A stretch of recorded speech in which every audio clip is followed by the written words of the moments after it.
மீட்டர்னு சொல்ற அந்த பிரைவேட் நிறுவனத்திற்கும் ஒரு கடிதம் அளிச்சிருந்தோம். அதையும் படிச்சு காமிச்சிடுறோம். அது இல்லாம இதே கடிதத்தை மாண்புமிகு தமிழ்நாடு முதல்வருக்கும் அனுப்பிச்சிருக்கோம். இந்த கடித டேட் வந்து 30/7/2025 இன்னைக்கு. இந்த கடிதத்தை நானும் சக்திவேல் அவர்களும் நேரில் சென்று மாநகராட்சி அழைச்சிட்டு வந்திருக்கோம். பார்வை 1 தொழிலாளர் நலன் மற்றும் திறன் மேம்பாட்டு துறையின் அரசாணை TN 412 நாள் 28/7/2025 தீர்மான எண் 779/2025 16/6/2025 அவுட் சோர்சிங் தீர்மானம். பொருள்: தோத்தா சட்டம் 1947 பிரிவு 33(1)A பிரிவுக்கு புறம்பாக நடக்க வேண்டாம் என கேட்டுக்கொள்கிறோம். அந்த 33(1)A பிரிவு என்ன சொல்லுதுன்னு நான் சொல்லியிருக்கோம். மார்ச்சில் வந்து சென்னை உயர்நீதிமன்றத்தின் தீர்ப்புகளை அடுத்து தமிழ்நாடு அரசு பார்வை 1 உள்ள அரசாணையின் மூலம் பின்வரும் 3 எளிவினாக்களை தொழில் தீர்ப்பாயத்தின் விசாரணைக்கு அனுப்பியுள்ளது.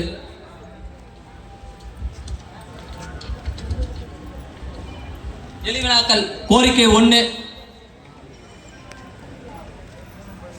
அந்த 3 கோரிக்கை ஏற்கனவே படிச்சது.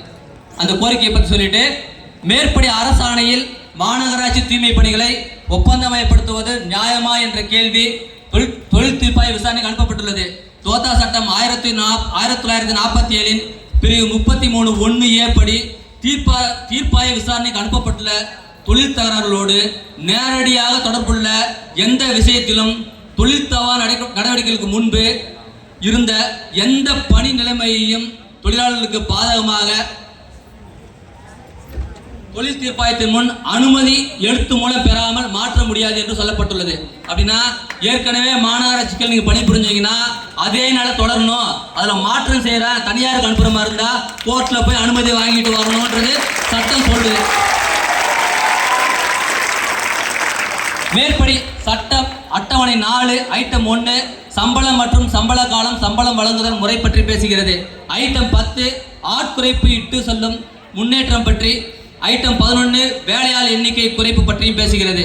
பார்வை 2 தீர்மானம் மூலம் தாங்கள் 5-6 மண்டலங்களில் 1993 டெம்பரரி தொழிலாளர்கள் செய்து வரும் தூய்மை பணியினை நிர்வாகம் டெல்லி MSW சொல்யூஷன் லிமிடெட் என்ற ஒப்பந்தத்திற்கு மாற்ற இருப்பதாக குறிப்பிட்டுள்ளீர்கள். தங்களது மேற்படி நடவடிக்கையால் மோட் ஆஃப் பேமெண்ட் நீங்கள் சம்பளம் வழங்குவதற்கு பதிலாக ஒப்பந்ததாரர் சம்பளம் வழங்குவது போல் வரும். அதே போல் ஆட்குறைப்பு மற்றும் வேலையாளர் எண்ணிக்கை மாற்றம் ஆகியவைகள் ஏற்படும்.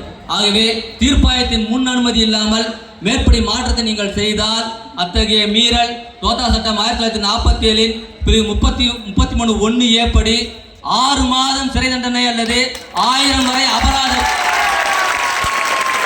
அல்லது 2 என்ற தண்டனைக்குரிய குற்றங்களாகும். அதுபோக மாநகராட்சி NULM SHG தூய்மை பணியாளர்களுக்கு இடையில்லா வேலை அளிப்பவர் வேலை செய்பவர் உறவு துண்டிப்பு மேற்படி சட்டத்தின் 25 எண்ணுக்கு புறம்பாக ஆட்குறைப்பாக இருக்கும். ஆகவே தங்கள் பார்வை 2 அரசாணைப்படி பெருநகர சென்னை மாநகராட்சியின் 5-6 மண்டல தூய்மை பணிகளை ஒப்பந்தமயப்படுத்த வேண்டாம் என கேட்டுக்கொள்கிறோம். இப்படிக்கு பாரதி மாநிலத்தில் உழைப்பு உரிமையகம் இது போன்ற ஒரு கடிதத்தை முதலமைச்சர் கொடுத்துட்டு இருக்கோம். தோழர்களே,